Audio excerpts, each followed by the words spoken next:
Assalamualaikum warahmatullahi wabarakatuh. Apa kabar semua sobat Didanani? Pada kesempatan video kali ini Didanani akan berbagi cara menggabung baterai ya 6 piece ini menjadi satu. Akan saya rangkai secara paralel ya teman-teman. Dan di sini ada tanda B+ ya pada PCB baterainya. Kemudian sebelum saya cabut untuk PCB baterainya akan saya kasih tanda terlebih dahulu di baterainya ya, biar tidak tertukar nanti. Kalau sudah dicabut nanti bingung positif negatifnya yang mana. Kalau terbalik itu sangat fatal ya. Jadi biar tidak salah-salah saya kasih tanda. Dan jika semuanya sudah ditandain seperti ini, lalu kemudian akan saya cabut untuk PCB baterainya. Akan saya cabut semua untuk baterai PCB-nya.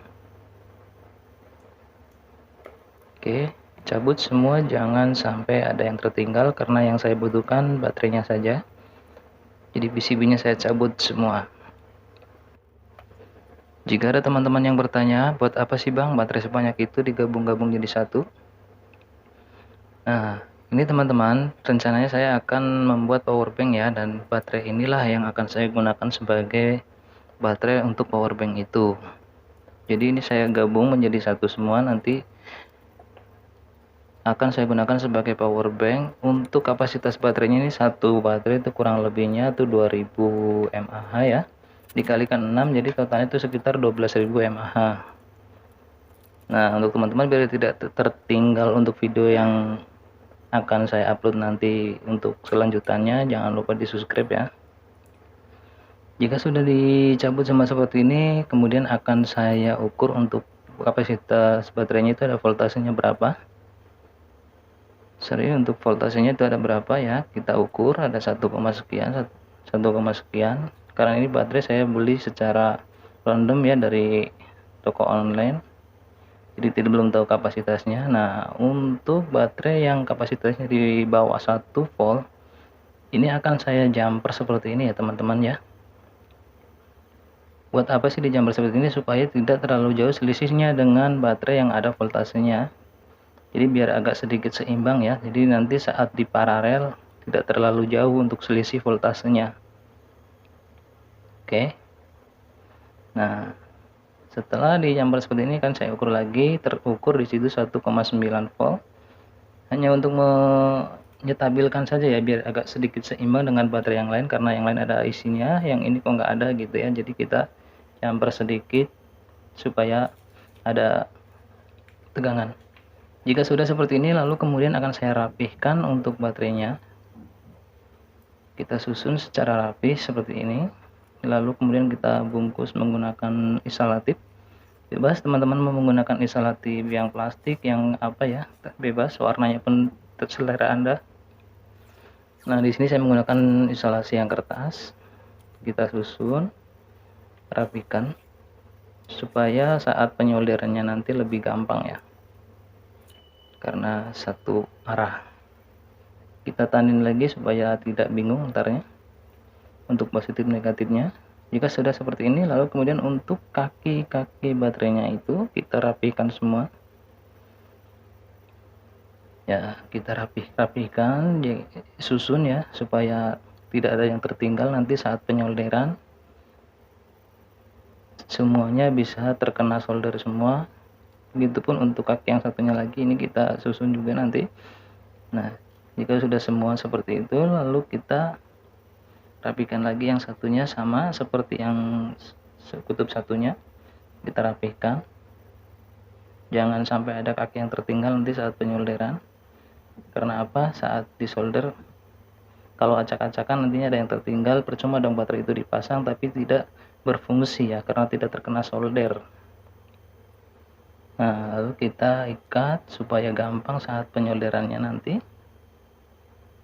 Kita rapihkan, lalu kita potong sisa kabelnya. Nah, sudah seperti ini, lalu kita lakukan penyolderan.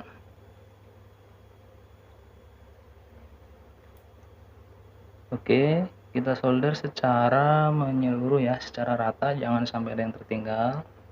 Begitu pun nanti untuk kutub yang satunya.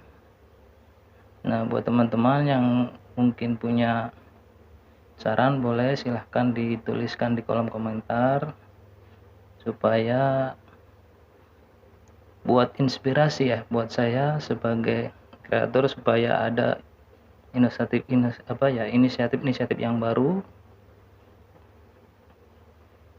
Oke, buat teman-teman jangan lupa ya untuk penyolderannya, jangan sampai ada yang tertinggal.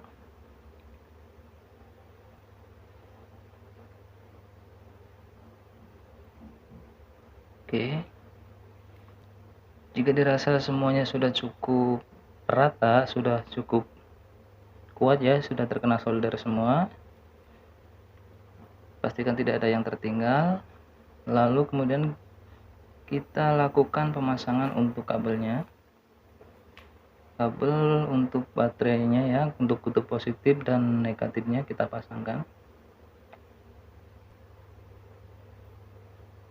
Oke, satunya lagi kita pasangkan.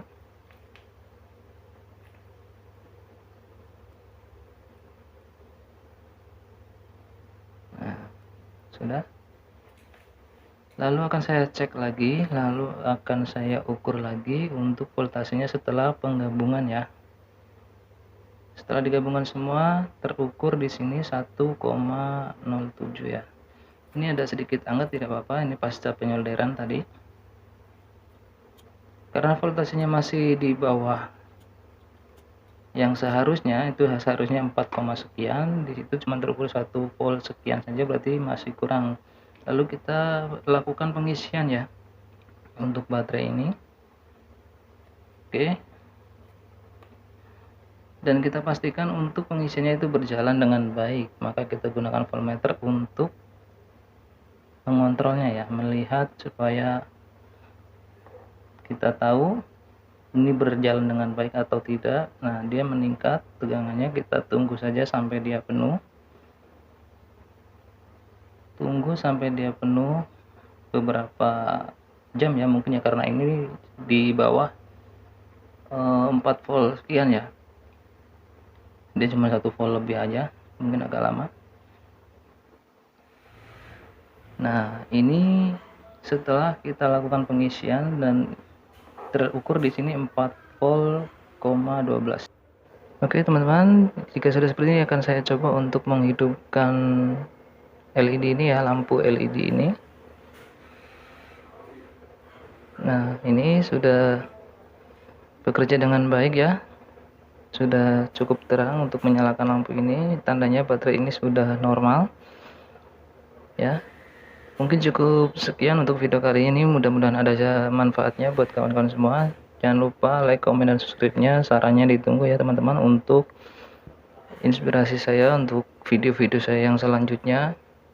Tuliskan saja di kolom komentar. Terima kasih. Wassalamualaikum warahmatullahi wabarakatuh.